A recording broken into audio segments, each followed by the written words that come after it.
Hello again, and welcome back to my channel.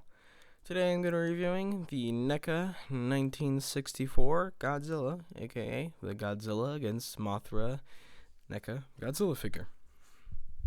So starting off, we're going to be taking a look at his box. As you can see here, we got a poster for the movie. Right there it says Godzilla against Mothra. It also has stuff up here in Japanese that I can't read because I don't know how to read Japanese. But there's also the Godzilla right here. And then on the side of the box, there's another poster. Godzilla against Mothra right there. 65 years right there. And then on the back, you get Godzilla against Mothra up here. And yes, I did tear the package. There's also Japanese right there. And then there you get pictures of the figure, which is pretty cool. And there's also a short description of the movie. You got Toho Godzilla seal, just in case you didn't know it was Godzilla, in case that wasn't already obvious. Side of the box is pretty much the same as the other side. Then here you can get Godzilla against Mothra in Japanese. I'm guessing that's what that says. NECA Godzilla against Mothra. Choking hazard. Ages 14 and up. And just like the other figure, this figure has an opening flap. So you can see there's a picture of the figure there. Then you get the little window. You can see inside where the figure would be if I hadn't opened it already. But speaking of, well, taking a look at the figure, how about we do that right now? Just like the other one, it doesn't get boring to look at, and it's really well sculpted and painted.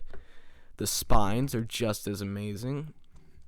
And something that this guy actually has above the other guy, his eyes are actually mostly facing straight forward, which is also a plus.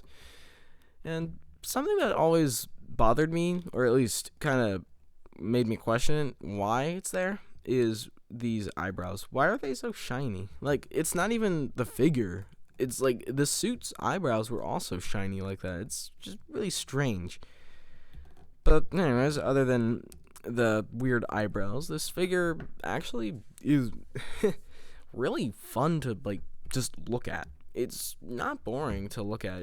There's a lot of detail here. You can see the wrinkles in the skin. You can see scales, and then if you look at the back, you can see how the spines are painted. The spines are painted really nice. The tail is painted really nice, sculpted really nice. Everything on this figure is really nice to look at. Oh, and before you say it, there are accessories. Well, technically there's only one accessory, and that's this atomic breath here.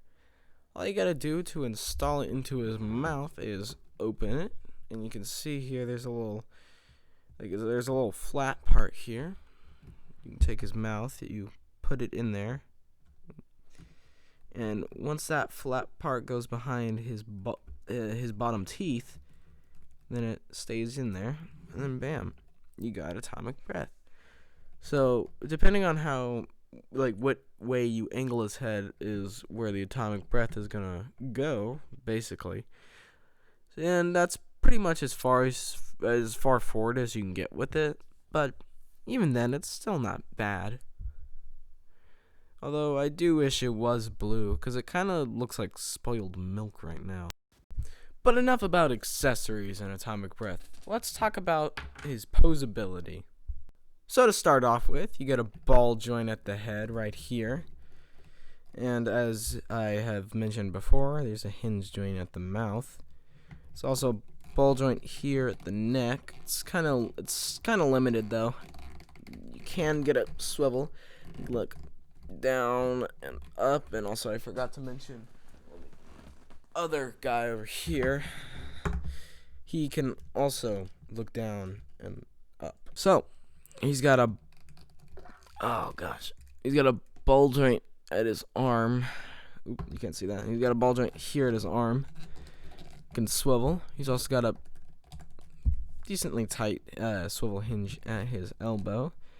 His hands are also on a swivel hinge joint, and his fingers are also on a hinge joint. As for his legs, they are on ball joints, but I don't know if this is specific to my copy, but they are like really tight, and I can barely get them to move out. So for me, they just act as basic rotations, but even then, they're so tight that it feels like I'm gonna break them if I even try to rotate it a single inch.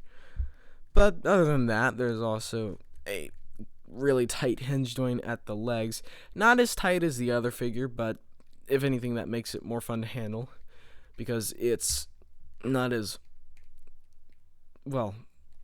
horrifying to bend because you don't feel like you're gonna break it. And you also get a ball joint at the foot, although this one is a lot more limited than the other one and the other guy. And then to the tail. The tail here, it's got a ball joint here, and all these ball joints here can swivel. There's also a ball joint here, a ball joint here, a ball joint here, a ball joint here, and a ball joint here.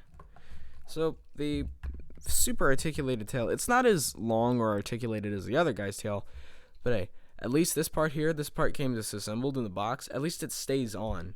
The other guy's tail is like really loose. But this tail is posable enough. It's good enough. Now overall, this figure is not that bad. It's pretty fun. It's not one of my favorite Godzilla designs, but ignoring the fact that I don't really like the design as much as other Godzillas, it's not a bad figure, and I don't really have a bad opinion of it. It's really fun to play with. Some of the joints are a bit stiff. Also, I think I forgot to mention that here, there's a ball joint there. On both of those other figures, I probably forgot to mention the ball joint there on the other guy too. But anyways, this figure, it's fun to play with. It really is. And I'd say that because it has an accessory, the other guy doesn't have an accessory. I think I might downgrade his to a 3 out of 5. And this guy to a 4 because of his accessory. So the other guy is a 3. This guy is a 4. The only way to make him a 5 would be, well, maybe make the joints not as tight because they are still very tight and it's kind of hard to pose them. And I don't know, maybe include a few more accessories, maybe like a Mothra egg or something like that. And also I wish that the atomic breath was blue rather than this milky white kind of color. But the eyes are also better too. So the eyes are better. They're more straightforwards. They're like more facing forward. So that's also a plus. So the other guy, I've changed my opinion. The Tokyo SOS figure, he's a 3 out of 5. This guy, a definite 4 out of 5. Definitely a 4 out of 5.